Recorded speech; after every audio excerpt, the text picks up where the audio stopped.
Devant votre caméra, c'est vraiment des impressions de gratitude et de reconnaissance envers l'honorable Marie-Thérèse Wangoy, qui a été nominée hier dans la cérémonie, qui a vraiment centralisé plusieurs autorités qui se sont distinguées chacun dans son secteur. Et l'honorable Marie-Thérèse a été primée femme politique de l'année. C'est une marque de reconnaissance et de gratitude envers ceux-là qui l'ont choisi et nous-mêmes qui sommes ses proches collaborateurs. Il faut noter que je crois la population est en train de prouver que c'est vraiment une représentante au vrai sens du terme. Cela n'a pas commencé seulement par ces trophées.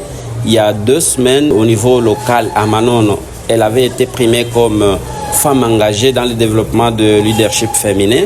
Aujourd'hui, la province vient de la reconnaître en tant que telle comme la femme politique de l'année. Donc, il n'y a pas eu de voie contournée pour y arriver, sinon à part les mérites. Plusieurs secteurs entrent en ligne de compte pour prendre le leadership féminin. Elle est aux côtés des mamans tous les jours, l'encadrement et d'autres secteurs aussi n'échappent pas à son leadership. Mais reste les plus accentués, donc c'est les domaines de la femme. Elle se bat la femme de Manono, la femme du Tanganyika, aille plus de l'avant que hier, que la femme soit vraiment à la hauteur de défendre ce qu'elle peut faire. Voilà un peu autour de quoi l'honorable met son acte. Elle est décernée comme femme politique de 2025 au niveau de la province du Tanganyika. Donc elle a été plébiscitée meilleure femme politique pour la province du Tanganyika. Donc tous les 6 territoires ont reconnu en elle une femme de valeur, une femme des actions concrètes, une femme, comme nous l'appelons Mamo Aro, une femme engagée dans le leadership féminin. D'abord, le remerciement à toute la population parce que toutes ces reconnaissances qui tombent comme l'eau, comme la pluie, ça va de ce qu'on a donné comme mandat parce qu'elle est double brassard. Ça, il ne faut pas oublier, on doit le souligner. Elle a été élue d'une compétition, il y a eu plusieurs candidates.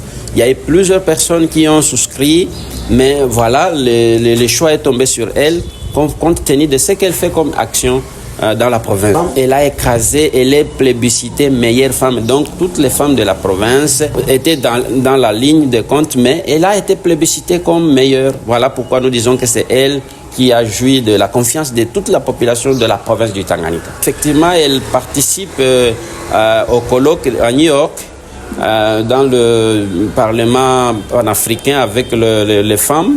Donc elle a été encore désignée comme représentante panafricaine pour les comptes de la République démocratique du Congo. Donc l'honorable Marie-Thérèse séjourne effectivement à New York, aux États-Unis, au colloque avec les autres femmes d'autres pays africains. Donc elle continue à prôner le leadership même au-delà de notre pays, en provincial et en national. Donc pour vous dire qu'elle jouit de cette confiance de la population à qui nous adressons les remerciements et encore à qui nous demandons d'être toujours confiantes envers leurs élus qui représentent bien le territoire, pourquoi pas la province. Le message, c'est de l'humilité. Vous savez que de toutes les façons, honorable Marie-Thérèse prend l'humilité et le travail parle à sa place. Donc elle fait parler d'elle-même par ses actions. Donc nous demandons à ces derniers de suivre les actions de Marie-Thérèse et de se situer. Voilà le message que je peux lancer.